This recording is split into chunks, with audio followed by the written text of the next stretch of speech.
ಪೂಜಾ ರೂಮಲ್ಲಿ ಒಬ್ಳೆ ಇರ್ತಾಳೆ. ಆ ಕಡೆ ಈ ಕಡೆ ಓಡಾಡ್ತಾ ಏನಿದು ಇಷ್ಟೊಂದು ಹೊಟ್ಟೆ ಹಸಿವಾಗ್ತಿದ್ಯಲ್ಲ. ನಮ್ಮನೇಲಿ ಇದ್ದಿದ್ರೆ ಹೊಟ್ಟೆ ಹಸಿವು ಅಂದ ತಕ್ಷಣ ಅಕ್ಕ ಏನಾದ್ರು ತಿನ್ನಕ್ ಕೊಡೋಳು.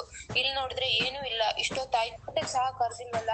ನಂಗೆ ಈ ಹೊಟ್ಟೆ ಹಸಿವನ್ನ ತಡ್ಕೊಳಕ್ಕೂ ಆಗ್ತಿಲ್ಲ. ಹೊಟ್ಟೆ ಹಸಿವು ಜೊತೆಗೆ ಸಿಕ್ಕಾಪಟ್ಟೆ ಬೋರ್ ಆಗ್ತಿದೆ. ಆ ಮನೇಲಿ ಆದ್ರೆ ಗುಂಡಣ್ಣ ತನ್ವಿ ಎಲ್ರೂ ಇರ್ತಿದ್ರು. ಎಷ್ಟು ಖುಷಿ ಆಗ್ತಿತ್ತು. ಏನ್ ಮಾಡೋದು ಇವಾಗ?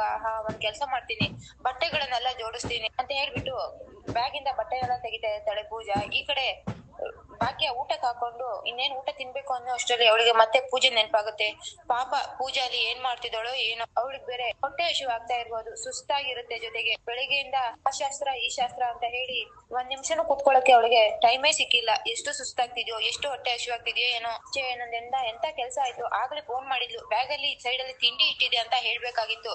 ಒಂದ್ ಕೆಲ್ಸ ಮಾಡ್ತೀನಿ, ಈಗಲೇ ಫೋನ್ ಮಾಡಿ ಪೂಜೆಗೆ ವಿಷಯ ತಿಳಿಸ್ತೀನಿ ಅಂತ ಫೋನ್ ನ ಎತ್ಕೊಂತಾಳೆ ಭಾಗ್ಯ. ಆದ್ರೆ ಬೇಡ ಬೇಡ, ಆಗ್ಲೇ ಮೀನಾಕ್ಷಿ ಅವರು ಶಾಸ್ತ್ರ ಅಲ್ಲ ಅಂತಿದ್ದಾರೆ. ನಾನ್ ಸುಮ್ನೆ ಫೋನ್ ಮಾಡಿದ್ರೆ ಅವರಿಗೆ ತೊಂದ್ರೆ ಆಗ್ಬಹುದು. ದೇವ್ರೆ, ನಾನ್ ಇಲ್ಲಿ ತನಕ ನನ್ಗೋಸ್ಕರ ಏನನ್ನೂ ಬೇಡ್ಕೊಂಡಿಲ್ಲ. ನನ್ ತಂಗಿ ಪೂಜಾ ಇನ್ನೂ ಚಿಕ್ಕವಳು. ಆ ಮನೇಲಿ ಅವಳು ಹೊಂದ್ಕೊಂಡು ಖುಷಿಯಾಗಿರೋ ತರ ನೋಡ್ಕೊಳಪ್ಪ ದೇವ್ರೆ. ಯಾವಾಗ್ಲೂ ಅವ್ಳ ಜೊತೆಗಿದ್ದು ಅವಳನ್ನ ಕಾಪಾಡಪ್ಪ ದೇವ್ರೆ ಅಂತ ಭಾಗ್ಯ ದೇವ್ರನ್ನ ಬೇಡ್ಕೊಂತಿದ್ರೆ ಈ ಕಡೆ ಪೂಜಾ ಹಾಗಲ್ಲಿ ಸೈಡಲ್ಲಿ ಇರೋ ತಿಂಡಿಗೆ ಕೈ ಹಾಕ್ತಾಳೆ. ಏನಿದು ತಿಂಡಿ? ಇದು ಗೊತ್ತು ನನಗೆ, ಇದೆಲ್ಲ ಅಕ್ಕನೇ ಇಟ್ಟಿರ್ತಾಳೆ. ಇಂಥ ಯೋಚನೆಗಳೆಲ್ಲ ಅಕ್ಕಂಗ್ ಮಾತ್ರ ಬರೋದು. ಅಕ್ಕ, ನಾನ್ ಇಲ್ಲಿದ್ರುನು ಇಲ್ಲಿಂದನೇ ನನ್ ಕಾಳಜಿ ಮಾಡ್ತಿದ್ಯಲ್ಲ ಅಕ್ಕ.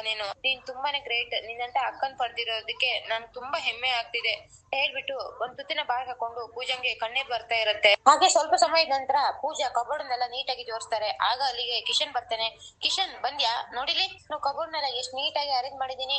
ಈ ಕಡೆ ಇರೋದು ನನ್ಗು ಡ್ರೆಸ್ಸಸ್, ಈ ಕಡೆ ಇರೋದು ನಿನ್ ಶರ್ಟ್ ಪ್ಯಾಂಟ್, ಆಯ್ತಾ ಅಂತ ಹೇಳಿದಾಗ ಪೂಜಾ, ನೋಡು ನೀನ್ ಈ ರೀತಿ ಎಲ್ಲ ಮಾಡ್ತಿರೋದು ನನಗ್ ಒಂದ್ ಸ್ವಲ್ಪನೂ ಸರಿ ಆಗ್ತಿಲ್ಲ. ನೀನ್ ಈಗ ನನ್ ಮನೇಲಿ ಇದೀಯಾ, ಸ್ವಲ್ಪ ನನ್ ರೂಲ್ಸ್ ರೆಗ್ಯುಲೇಷನ್ ನ ಫಾಲೋ ಮಾಡೋದ್ ಕಲ್ತ್ಕೋ ಅಂತ ಹೇಳಿದಾಗ ಕಿಶನ್, ಯಾಕೆ ಈ ರೀತಿ ಮಾತಾಡ್ತಿದ್ಯಾ, ನನಗ್ ಭಯ ಆಗ್ತಿದೆ ಅಂತ ಪೂಜಾ ಹೇಳ್ತಾಳೆ. ನೋಡು, ನಿನಗ್ ಭಯ ಆದ್ರೂ ಪರವಾಗಿಲ್ಲ, ನನ್ನ ರೂಲ್ಸ್ ಅನ್ನ ನಾನು ಹೇಳ್ತೀನಿ. ನನ್ ಜೊತೆಗೆ ಯಾವ ರೀತಿ ನಡ್ಕೋಬೇಕು ಅನ್ನೋದನ್ನ ನಾನ್ ನಿನ್ಗೆ ಹೇಳ್ತೀನಿ ಅಂತ ಹೇಳಿದಾಗ ಅದನ್ನ ಕೇಳಿಸ್ಕೊಂಡು ಕಿಶನ್, ಯಾಕೆ ಈ ರೀತಿ ಮಾತಾಡ್ತಿದ್ಯಾ, ರೂಲ್ಸ್ ಅಂದ್ರೆ ಏನು ಅಂತ ಹೇಳಿದಾಗ, ಹೌದು ನಂದು ಸ್ವಲ್ಪ ರೂಲ್ಸ್ ಇದೆ ನೋಡು. ಇಷ್ಟು ದಿನ ನಾನೊಂದ್ ಮುತ್ ಕೇಳಿದ್ರೆ ನೀನು ಕೊಡ್ತೇನೆ ಇರ್ಲಿಲ್ಲ. ಇನ್ಮುಂದೆ ಹಾಗೆಲ್ಲ ನಡೆಯಲ್ಲ.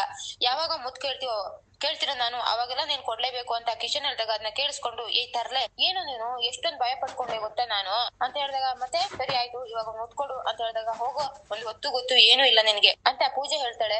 ಆಗ ಹೊತ್ತು ಗೊತ್ತುನ ಯಾಕೆ, ನೀನೀಗ ನನ್ ಹೆಂಡ್ತಿ, ನಾನ್ ಕೇಳ್ದಾಗೆಲ್ಲ ಕೊಡ್ಲೇಬೇಕು ಅಂತ ಹೇಳಿದಾಗ, ಹಾಗ ನೀನ್ ರೂಲ್ಸ್ ಮಾಡ್ತೀರಾ ಹೇಳ್ಬಿಟ್ರೆ ಹೇಗೆ, ನಂದು ಸ್ವಲ್ಪ ರೂಲ್ಸ್ ರೆಗ್ಯುಲೇಷನ್ ಇದೆಯಪ್ಪ ಅಂತ ಪೂಜೆ ಹೇಳಿದಾಗ, ನಿಂದ ಏನು ಮಾಡು ಅಂತ ಕಿಶನ್ ಕೇಳ್ತಾನೆ. ಹೌದು ನೋಡು, ನನಗೆ ಒಂದೇ ತರ ತಿಂಡಿ ತಿಂದು ಬೇಜಾರಾಗತ್ತೆ. ನನಗೆ ವೆರೈಟಿ ತಿಂಡಿ ಬೇಕು. ಅದನ್ನ ನೀನು ನಿನ್ ಕೈಯಾರೆ ಮಾಡ್ಬೇಕು.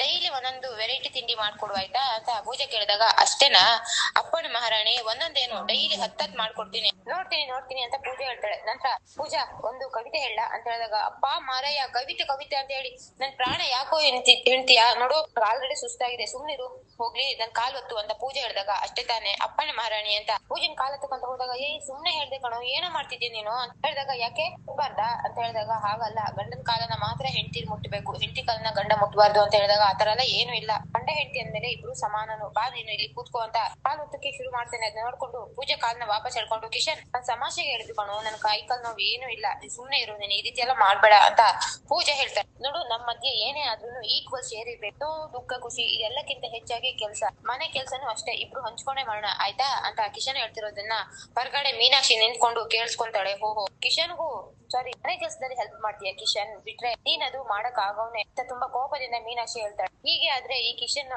ಇವ್ನನ್ನ ಪೂರ್ತಿಯಾಗಿ ಕಂಟ್ರೋಲ್ ತಗೊಂಡ್ ಬಿಡ್ತಾಳೆ ಅಂತ ಮನ್ಸಲ್ಲೇ ಮಾತಾಡ್ಕೊಂತ ಇರ್ತಾಳೆ ಮೀನಾಕ್ಷಿ. ಈ ಕಡೆ ಮತ್ತೆ ಭಾಗ್ಯ ಬಟ್ಟೆನೆಲ್ಲ ಮಡ್ಸ್ತಾ ಇರುವಾಗ, ಪಾಪ ಪೂಜೆ ಏನ್ ಮಾಡ್ತಿದ್ದಾಳೋ ಏನೋ, ಕೆಲ್ಸಗಳನ್ನೆಲ್ಲ ಮಾಡಿ ಅಭ್ಯಾಸನೇ ಇಲ್ಲ ಅವಳಿಗೆ, ಅಲ್ಲಿ ಎಷ್ಟು ಕಷ್ಟ ಆಗ್ತಿದ್ಯೋ ಏನೋ. ಫೋನ್ ಮಾಡಿ ಮಾತಾಡ್ಲಾ ಅಂತ ಯೋಚನೆ ಮಾಡ್ತಿರುವಾಗ ಭಾಗ್ಯನ್ ಫೋನೇ ರಿಂಗ್ ಆಗುತ್ತೆ. ಆದಿ ಫೋನ್ ಮಾಡಿರ್ತಾರೆ. ಹಲೋ, ನೀವಿನ್ನೂ ಮಲಗಿಲ್ವಾ ಅಂತ ಭಾಗ್ಯ ಕೇಳಿದಾಗ, ಇಲ್ಲ, ನನಗೆ ಅರ್ಥ ಆಗತ್ತೆ, ನೀವು ಪೂಜೆನ್ ಬಗ್ಗೆನೇ ಯೋಚನೆ ಮಾಡ್ತಿದ್ದೀರಲ್ವಾ ಅಂತ ಹೇಳಿದಾಗ, ಅಯ್ಯೋ ಆತರ ಎಲ್ಲ ಏನು ಇಲ್ಲ ಅಂತ ಹೇಳಿದಾಗ, ನನ್ ಗೊತ್ತು ಭಾಗ್ಯ ಅವ್ರೆ, ನಿಮ್ ತಂಗಿನ ನೀವ್ ಎಷ್ಟ್ ಚೆನ್ನಾಗಿ ನೋಡ್ಕೊಂಡಿದೀರಾ, ಈಗ ಬೇರೆ ಮನೆ ಸೊಸೆ ಮಾಡಿ ಕಳಿಸಿದಾಗ ನಿಮ್ಗೆ ಆತಂಕ ಆಗೇ ಆಗುತ್ತೆ ಅಂತ. ಆದ್ರೆ ನೀವೇನು ಚಿಂತೆ ಮಾಡಕ್ ಹೋಗ್ಬೇಡಿ, ಪೂಜೆ ಈ ಮನೇಲಿ ಸುಖವಾಗಿ ಇರ್ತಾಳೆ ಅಂತ ಹೇಳಿದಾಗ, ನನ್ಗ್ ನಂಬಿಕೆ ಇದೆ ಆದಿ ಅವ್ರೆ, ನೀವು ಅಮ್ಮತ್ ಮಾವ ಎಲ್ಲರೂ ಇದೀರಲ್ವಾ, ಪೂಜೆ ಅಲ್ಲಿ ಸುಖವಾಗೇ ಇರ್ತಾಳೆ ಅಂತ ಹೇಳಿದಾಗ, ನಿಮ್ಗೆ ಆ ನಂಬಿಕೆ ಇದೆ ಅಲ್ವಾ, ಆ ನಂಬಿಕೆನ ನಾವ್ ಯಾವಾಗ್ಲೂ ಉಳಿಸ್ಕೊಂತೀವಿ, ನೀವೇನು ಚಿಂತೆ ಮಾಡ್ಬಿಡಿ, ಆರಾಮಾಗಿರಿ, ನಂಗ್ ಒಂದ್ ಸ್ವಲ್ಪ ಕೆಲಸ ಇದೆ, ಅಪ್ಪ ಕರಿತಾ ಇದಾರೆ ಅಂತ ಹೇಳ್ಬಿಟ್ಟು ಆದಿ ಫೋನ್ ನ ಕಟ್ ಮಾಡಿ ಅಲ್ಲಿಂದ ಹೋಗ್ತಾರೆ. ಈ ಕಡೆ ಕಿಶನ್ ತಿಂಡಿ ಬಾಕ್ಸ್ ನ ನೋಡ್ತಾನೆ. ಇದೇಲಿಂದು ಅಂತ ಕೇಳಿದಾಗ ಅಕ್ಕ ಇಟ್ ಕಳ್ಸಿದಾಳೆ ಬ್ಯಾಗ್ ಅಲ್ಲಿ ಅಂತ ಹೇಳಿದಾಗ ಭಾಗ್ಯ ಅವ್ರು ಮಾಡಿ ಕಳ್ಸಿದ್ದ. ಏನ್ ಪೂಜಾ ನೀನ್ ಒಬ್ಳೆ ತಿನ್ಬಿಡೋದಾ ಅಂತ ಹೇಳಿದಾಗ ಏನ್ ಹಾಗೆ ಹೇಳ್ತಿದ್ಯಾ, ನಾನ್ ಸ್ವಲ್ಪ ತಿಂದಿದ್ದೀನಿ ನೋಡು, ಇನ್ನೊಂದ್ ಸ್ವಲ್ಪ ಇದೆ ಅಂತ ಹೇಳಿದಾಗ ಸರಿ ಹಾಗಾದ್ರೆ ನಾನ್ ತಿನ್ಕೊಂಡ್ ಬಿಡ್ತೀನಿ ಅಂತ ಇನ್ನೇನ್ ಕೈ ಹಾಕ್ಬೇಕು ಅನ್ನೋ ಅಷ್ಟ್ರಲ್ಲಿ ಹೋಗೋ ಗಲೀಜು ಕೈ ಹ್ಯಾಂಡ್ ವಾಶ್ ಮಾಡ್ಕೋಬಾ ಅಂತ ಹೇಳಿದಾಗ ಅದೆಲ್ಲ ನಂಗೆ ಆಗಲ್ಲ, ಹೊಟ್ಟೆ ತುಂಬಾ ಹಸಿತಿದೆ, ನೀವ್ ಒಂದ್ ಕೆಲಸ ಮಾಡು ನೀನೇ ನನಗ್ ತಿನ್ಸು ಅಂತ ಹೇಳಿದಾಗ ಸರಿ ಅಂತ ಪೂಜೆ ತಿನ್ಸ್ತಿರುವಾಗ ಅಲ್ಲಿಗೆ ಮೀನಾಕ್ಷಿ ಬಂದ್ಬಿಟ್ಟು ಕಿಶನ್ ಏನ್ ಮಾಡ್ತಿದ್ಯಾ ಅಂತ ಕೇಳ್ತಾನೆ. ಏನಿಲ್ಲ, ಅದು ಭಾಗ್ಯ ಅವ್ರ ಅಕ್ಕ ತಿಂಡಿ ಕಳ್ಸಿದ್ರು, ಹೊಟ್ಟೆ ಹಸಿತಾ ಇತ್ತು ಅದಕ್ಕೆ ತಿಂತಾ ಇದ್ದೀನಿ ಅಂತ ಹೇಳಿದಾಗ ಏನೋ ಅಲ್ಲಿಂದ ಅವ್ರು ತಿಂಡಿ ಕಳ್ಸಿದಾರೆ, ಯಾಕೆ ನಮ್ಗೆ ತಿಂಡಿ ಕೊಡ್ಸೋ ಯೋಗ್ಯತೆ ಇಲ್ವಾ ಅಥವಾ ಮತ್ ಮನೆಯವರು ಅದಕ್ಕೂ ಆಗಲ್ಲ ಅಂತ ಯೋಚನೆ ಮಾಡ್ತಿದಾರ ಅಂತ ಹೇಳಿದಾಗ ಅತ್ತೆ ನೀವ್ ಯಾಕೆ ಈ ರೀತಿ ಎಲ್ಲ ಯೋಚನೆ ಮಾಡ್ತಾ ಇದ್ದೀರಾ, ಬೆಳಿಗ್ಗೆಯಿಂದ ಓಡಾಡಿ ತುಂಬಾನೇ ಸುಸ್ತಾಯ್ತು, ಅದೇ ಮಹಿತಾ ಅಕ್ಕ ರೂಮಲ್ಲೇ ಇರಿ, ಕೆಲವು ಶಾಸ್ತ್ರಗಳಿದೆ ಅದನ್ನೆಲ್ಲ ಕಂಪ್ಲೀಟ್ ಮಾಡಿ ಆಮೇಲೆ ಕರಿತೀನಿ ಅಂತ ಹೇಳಿದ್ರು, ಅದಕ್ಕೆ ರೂಮಲ್ಲೇ ಇದ್ವಿ, ಹೊಟ್ಟೆ ಹಸಿವಾಯ್ತು, ಅವ್ರು ಕೊಟ್ಟಿರೋ ತಿಂಡಿನ ತಿಂತಾ ಇದ್ವಿ. ಸರಿ ಆಯ್ತು, ಮಹಿತಾ ಅಕ್ಕನ್ ಕೆಲಸ ಮುಗಿತಾನ ಅಂತ ಕೇಳ್ತೀವಿ, ಬಾರಿ ಪೂಜಾ ಅಂತ ಪೂಜನ್ ಹೆಗಲ ಮೇಲೆ ಕೈ ಹಾಕೊಂಡು ಪೂಜನ ಅಲ್ಲಿಂದ ಕರ್ಕೊಂಡು ಹೋಗ್ತಾನೆ. ಅದನ್ನ ನೋಡ್ಕೊಂಡು ಮೀನಾಕ್ಷಿಗೆ ತುಂಬಾನೇ ಕೋಪ ಬರುತ್ತೆ. ಇಷ್ಟು ದಿನ ನೋಡಿದ್ರೆ ಅತ್ತೆ ಅತ್ತೆ ಅಂತ ನಾನ್ ಹೇಳಿರೋ ಮಾತನ್ನೆಲ್ಲ ಕೇಳಿಸ್ಕೊಂತಿದ್ದ, ಆದ್ರೆ ಈ ಹುಡ್ಗಿ ಬಂದ್ಮೇಲೆ ನನ್ ಮುಂದೆ ನಿಂತ್ಕೊಂಡ್ ಮಾತಾಡಕ್ಕೂ ಅವನಿಗೆ ಟೈಮ್ ಇಲ್ಲ, ಹೀಗೆ ಬಿಟ್ರೆ ಪೂರ್ತಿಯಾಗಿ ಅವ್ನ್ ನನ್ ಕೈ ತಪ್ಪು ಹೋಗ್ತಾನೆ, ಹೇಗಾದ್ರೂ ಮಾಡಿ ಅವನನ್ನ ಮತ್ತೆ ನನ್ ಕಂಟ್ರೋಲ್ ತಗೋಬೇಕು ಅಂತ ಮೀನಾಕ್ಷಿ ಹೇಳ್ತಾಳೆ. ಈ ಕಡೆ ಅಲ್ಲಿಗೆ ಕನ್ನಿಕಾ ಬಂದ್ಬಿಟ್ಟು ಯಾಕತ್ತೆ ಏನಾಯ್ತು ಅಂತ ಕೇಳಿದಾಗ ಮೀನಾಕ್ಷಿ ತುಂಬಾ ಕೋಪದಲ್ಲಿ ಇರ್ತಾಳೆ. ಕಿಶನ್ ನಮ್ ಕೈ ತಪ್ಪಿ ಹೋಗ್ತಾ ಇದ್ದಾನೆ ಕನ್ನಿಕ್, ಆ ಭಾಗ್ಯನ್ ಬಗ್ಗೆ ಏನೇ ಮಾತಾಡಿದ್ರು ಅವಳ ತಂಗಿಗಿಂತ ಹೆಚ್ಚಾಗಿ ಇವನೇ ಡಿಫೈನ್ ಮಾಡ್ಕೊಂತಿದ್ದಾನೆ, ಹೀಗೆ ಬಿಟ್ರೆ ಸರಿ ಹೋಗಲ್ಲ, ನನ್ ಮಾತನ್ನ ಮೀರಿ ಏನೇನೋ ನಿರ್ಧಾರಗಳನ್ನೆಲ್ಲ ತಗೊಂತಾ ಇದ್ದಾನೆ, ಎಲ್ಲದಕ್ಕೂ ಭಾಗ್ಯನ್ ಪರವಾಗಿ ಈ ಪೂಜಾ ಅನುಭವಿಸ್ತಾಳೆ ನೋಡ್ತಾ ಅಂತ ಮೀನಾಕ್ಷಿ ಹೇಳಿದಾಗ ಈ ಕಡೆ ಕನ್ನಿಕಾ ಅದನ್ನ ಕೇಳಿಸ್ಕೊಂಡು ಖುಷಿ ಪಡಕ್ ಶುರು ಮಾಡ್ತಾಳೆ. ಇನ್ನೊಂದ್ ಕಡೆ ಭಾಗ್ಯ ಲೆಕ್ಕ ಬರಿತಾ ಇರ್ತಾಳೆ, ಹಿಂದ್ಗಡೆ ಗುಂಡಣ್ಣ ಮತ್ತೆ ತನ್ವಿ ಜಗಳ ಆಡ್ತಾ ಇರ್ತಾರೆ. ಅವ್ರ ಜಗಳ ಜೋರಾಗಿ ಫೈಟಿಂಗ್ ಮಾಡ್ಕೊಳ್ಳೋ ಶುರು ಮಾಡಿದಾಗ ಭಾಗ್ಯ ಹೋಗಿ ಅವ್ರನ್ನ ಬಿಡಿಸ್ಬಿಟ್ಟು ತನ್ವಿ ಅವನಂತೂ ಚಿಕ್ಕೋನು, ಅಟ್ಲೀಸ್ಟ್ ಏನಾದ್ರೂ ಸ್ವಲ್ಪ ಅವ್ನ್ ಹೇಳಿದ ಕೇಳ್ಬೇಕು ತಾನೆ ಅಂತ ಹೇಳಿದಾಗ ನೋಡ್ದ್ಯಾ ನಾನ್ ಚಿಕ್ಕೋನು ವೇ ಅಂತ ಹೇಳ್ಬಿಟ್ಟು ಗುಂಡಣ್ಣ ಅಲ್ಲಿಂದ ಓಡೋದಾಗ ನಿಂತ್ಕೊಳ್ಳೋ ಅಂತ ತನ್ವಿ ಮತ್ತೆ ಜಗಳ ಶುರು ಮಾಡಿದಾಗ ತನ್ವಿ ಪ್ಲೀಸ್ ಕಣೆ ಅವ್ನ್ ಚಿಕ್ಕೋನು ನೀನೇ ಹೊಂದ್ಕೊಂಡು ಹೋಗು ಅಂತ ಹೇಳಿದಾಗ ಸರಿ ಅಮ್ಮ ಇಬ್ರು ಜೊತೆಗೆ ಆಟ ಆಡ್ಕೋತೀವಿ ಅಂತ ಹೇಳ್ಬಿಟ್ಟು ಅಲ್ಲಿಂದ ಹೊರಟೋಗ್ತಾಳೆ. ಆಗ ಅಲ್ಲಿಗೆ ಸುನಂದ ಬಂದ್ಬಿಟ್ಟು ಪೂಜಾ ಭಾಗ್ಯ ಲೆಕ್ಕ ಬರೀತಿದ್ಯಾ, ಈ ಮದುವೆಯಿಂದ ನಿನಗೆ ತುಂಬಾನೇ ಸಾಲಗಳಾಯ್ತಲ್ವಾ ಅಂತ ಹೇಳಿದಾಗ ಆತರ ಎಲ್ಲ ಏನು ಇಲ್ಲಮ್ಮ, ಮದುವೆ ಅಂದ್ಮೇಲೆ ಸಾಲಗಳು ಹಾಗೆ ಆಗುತ್ತೆ ಅಲ್ವಾ ಅಂತ ಹೇಳಿದಾಗ ಇದನ್ನ ಕೇಳಿಸ್ಕೊಂಡು ಪೂಜಾ ಭಾಗ್ಯ ದಯವಿಟ್ಟು ನನ್ನ ಕ್ಷಮಿಸ್ಬಿಡು ಕಣೆ, ಇಷ್ಟು ದಿನ ನಿನ್ನ ನಾನು ಅರ್ಥ ಮಾಡ್ಕೊಳ್ದೆ ಮದುವೆ ಅಂತ ಬರೀ ಮದುವೆನೇ ತಲೆಯಲ್ಲಿ ಇಟ್ಕೊಂಡು ಓಡಾಡ್ತಿದ್ದೆ, ಈ ಮದುವೆ ಆದ್ಮೇಲೆ ಎಷ್ಟು ಕಷ್ಟ ಆಗ್ತಿದೆ ಅಂತ ನನಗೆ ಗೊತ್ತು, ಅದೇ ನೀನೇನು ಯೋಚನೆ ಮಾಡ್ಬೇಡ ಮಗಳೇ, ಇನ್ ಮುಂದೆ ನೀನ್ ಏನು ಕೆಲಸ ಮಾಡ್ತೀಯೋ ನಿನ್ ಜೊತೆಗೆ ನಾನು ಇರ್ತೀನಿ, ನಾನ್ ನಿನ್ಗೆ ಸಹಾಯ ಮಾಡ್ತೀನಿ ಅಂತ